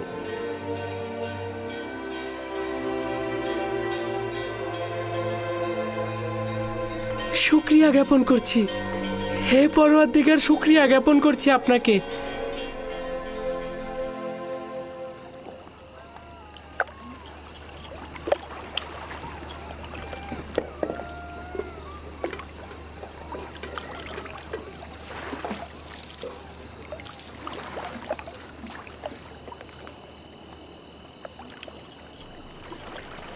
আপনি লোকসান করলেন।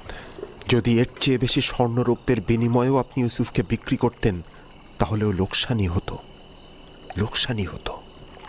ওকে চিনলেন না।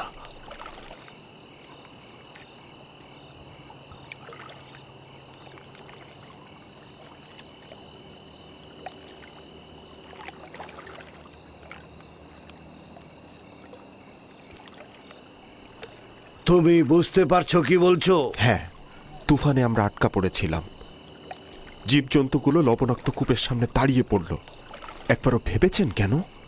আপনার অধিক লাভের জন্য নাকি ইউসুফের নাজাতের জন্য? আমার মনে হয় ইউসুফের কারণে এই কূপের পানি হঠাৎ সুমিষ্ট হয়ে গিয়েছিল। ইউসুফকে চর মারার কারণে আমার হাত অসাড় হয়ে যাওয়ার কথা আপনার মনে আছে জনাবে মালিক? পরবর্তীতে ইউসুফের দোয়া আর হাতের স্পর্শের কারণেই তো আমি সাফা পেয়েছি, তাই না? জনাব মালিক, আপনি হয়তো ভুলে গেছেন যে এই ইউসুফের কারণেই আমি মরার হাত থেকে বেঁচে গেছি। ইউসুফের দোয়ায় আমরা সাফা পেয়েছি। ইউসুফের বরকতেই আমাদের সবার জীবন বাঁচল। এত সোনা রূপা পেলেন আপনি। ইউসুফ কোনো মামুলি ইনসান নয় মালিক। হ্যাঁ, তোমরা ঠিক কথাই বলছো।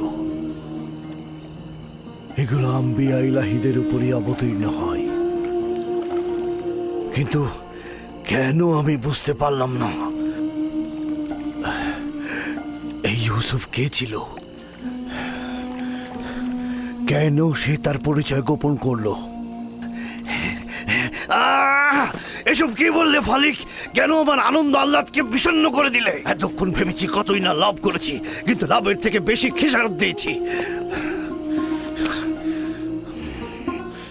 হায় ফালিক হায়, আমি তো একজন গোলামকে নয়, সম্ভবত আমি একজন আম্বিয়া ইলাহিকে বিক্রি করেছি।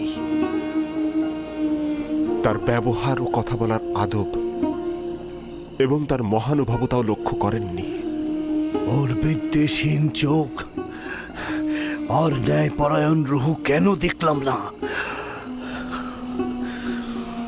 আমি আজ থেকে পূর্ববর্তী খোদাদের দোজকে নিক্ষেপ করে তার খোদাকে নির্বাচিত করেছি। আমি অবশ্যই খেসারতের ক্ষতিপূরণ দেব, আমি অবশ্যই কিছু করব।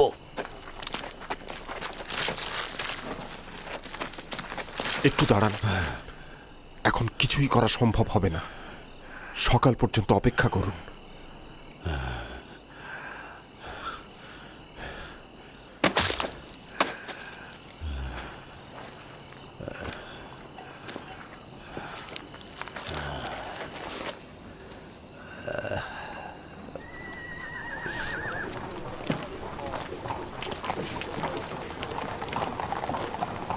জনাব পুতিফারের প্রাসাদটা কোন দিকে?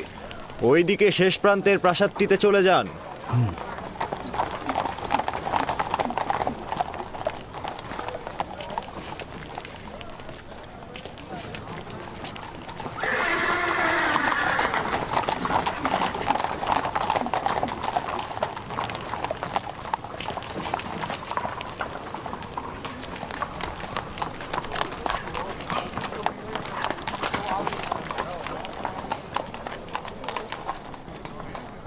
তোমরা এখানে কি চাচ্ছ? জনাব পুতিফারের সঙ্গে দেখা করব। সিপাহ সালার রুদামুন থেকে অনুমতি গ্রহণ করতে হবে। উপরে এসো।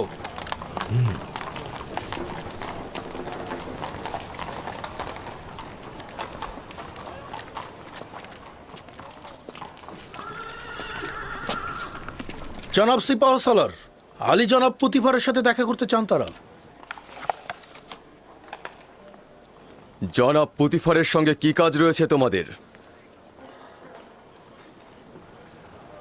আপনারা তাকে বলুন যে গতকাল যে গোলাম কিনেছে তার মালিক তার সঙ্গে দেখা করতে এসেছে।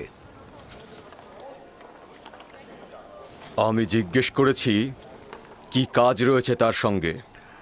আর তার কাছ থেকে কিছু বেশি মুদ্রা নেওয়া হয়েছে, আমি এটা তার কাছে ফেরত দিতে চাইছি।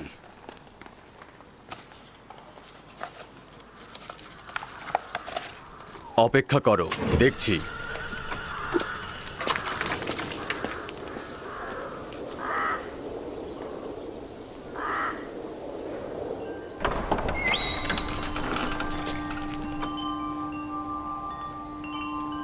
কি হয়েছে রুদামুন? কোনো জরুরি খবর? এই গোলামের বিক্রেতা আপনার সঙ্গে দেখা করতে চায়।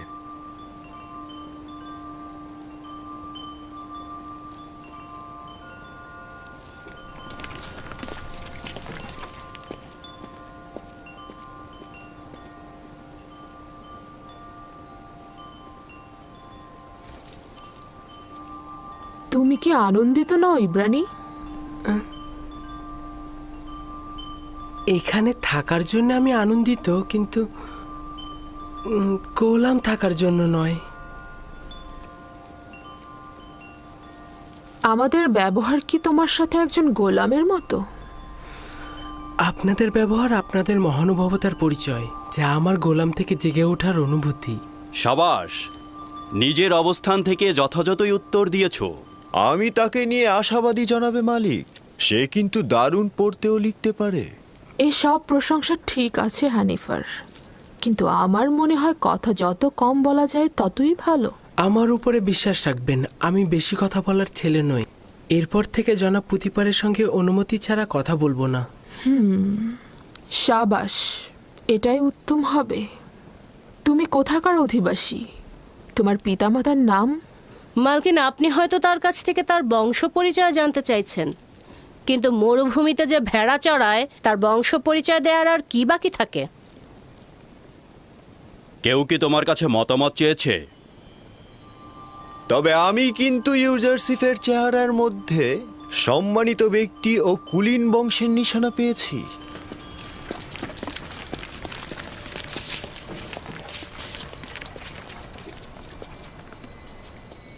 কি হয়েছে ব্যবসায়ী তোমার? এমন তো নয় যে অনুশোচনায় ভুগছো। না না, আমি আসলে আমার এখানে আসার কারণটা হচ্ছে ইউসুফের সঙ্গে আমি একটু একাকী কথা বলতে চাই। মানে ওর সঙ্গে একটু খোদা হাফেজি করতে চাই। বুঝতে পেরেছি।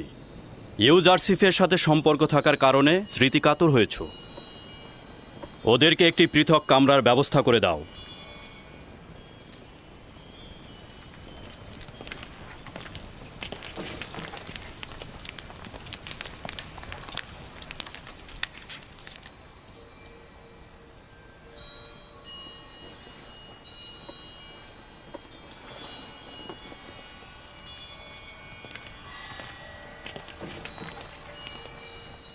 দেখলে তো ওর সাথে সম্পর্ক ছিন্ন করা কতটা মুশকিল।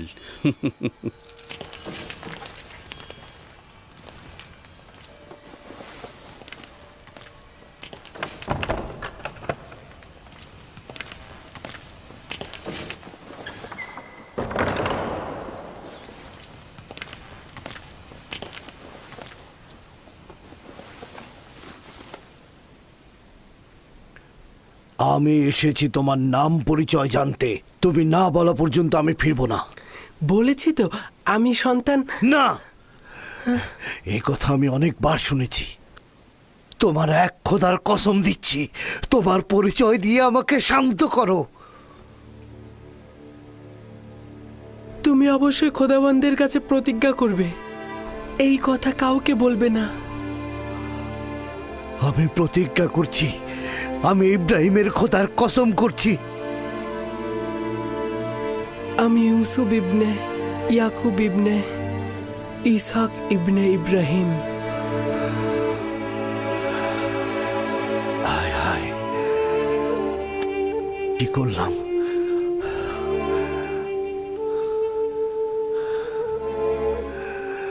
আমরা তো চাচাতো ভাই। তুমি ইসাকের বংশধর এবং আমি ইসমাইল জাবিউল্লাহর বংশধর। খোদা আমাকে ক্ষমা করবেন না। এটা কি কাজ করলাম আমি? কেন আমি তোমাকে বিক্রি করলাম? আমি জানতাম আপনি আমার চাচাতো ভাই এবং আমাকে বিক্রি করার জন্য আমি অনুতপ্ত নই। আমি অবশ্যই যে কোনোভাবে মিশরে আসতাম। এই ঘটনা খোদাবন্দের ইচ্ছাতেই সম্পূর্ণ হয়েছে। ওই সকল ঘটনা দেখে আমার তখনই বোঝা উচিত ছিল যে তুমি মামুল ইনসান নও। তুমি একজন পয়গম্বর। আমাকে ক্ষমা করো, আমি পয়গম্বরকে চিনতে পারি। উঠুন, আমাকে ক্ষমা করো। আপনি শান্ত হন, উঠে দাঁড়ান। আমি তো আপনাকে আগেই বললাম যে মহান খোদা তাআলার নির্দেশেই আমাকে মিশরে আসতে হয়েছে। এটা তো আপনার দোষ নয়, আপনি আমাকে এনেছেন, আমি কৃতজ্ঞ। এই ভুলটির আমি অবশ্যই প্রতিদান দেব। এই নাও, এটি তোমার গোলামের সনদ, যা তোমার মালিকেরা স্বাক্ষর করেছে। এটা লুকিয়ে রাখো, আর তুমি এখানেই থাকো। আমি চাই না তুমি বাহাসের মধ্যে আসো।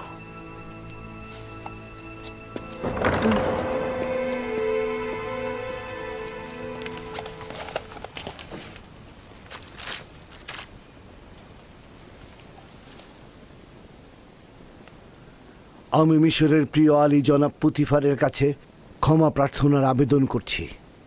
আমি অসহায় হয়ে তার কাছে একটা লেনদেনের তাগাদ করব। বান্দা ইউসুফকে আমি বিক্রি করব না।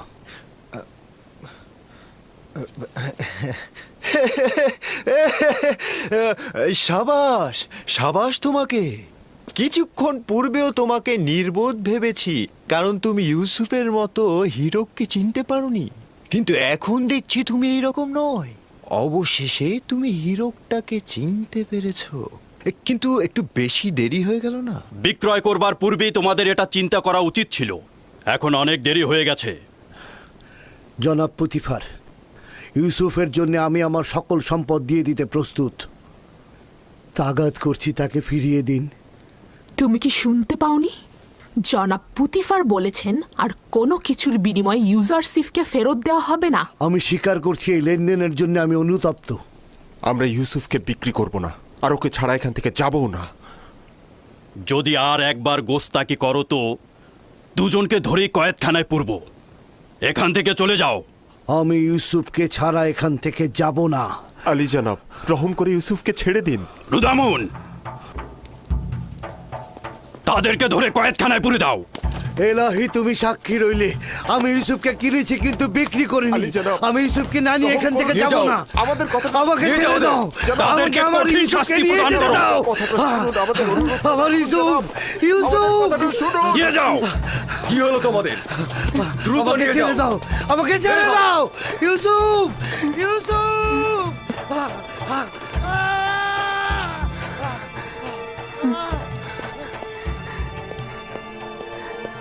আলী জনাব, তাদেরকে ছেড়ে দিন। তারা আমার কারণেই বিপদে পড়েছে।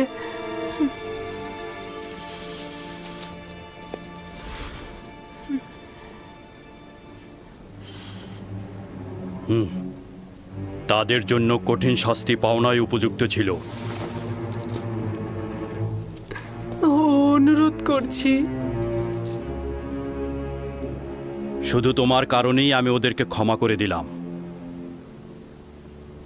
তাদের আজাদ করে দিতে বলো, বন্দি করবার দরকার নেই।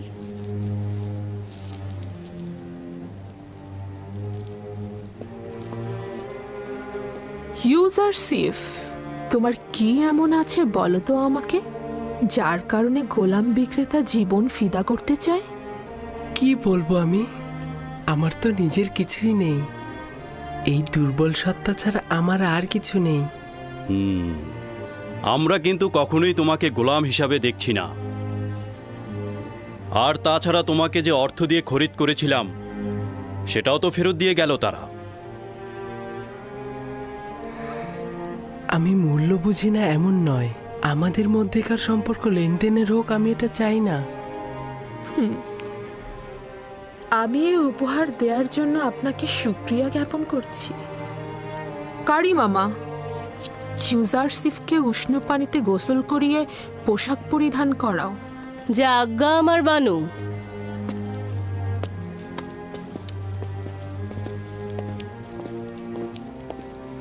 বুঝতে কি পারছো, তোমার এই দাসী কিন্তু ইউজারশিপকে একদমই মেনে নিতে পারছে না। আপনি চিন্তিত হবেন না, আস্তে আস্তে সব বুঝে নেবে। সে যত তাড়াতাড়ি বুঝতে পারবে ততই তার জন্য মঙ্গল হবে।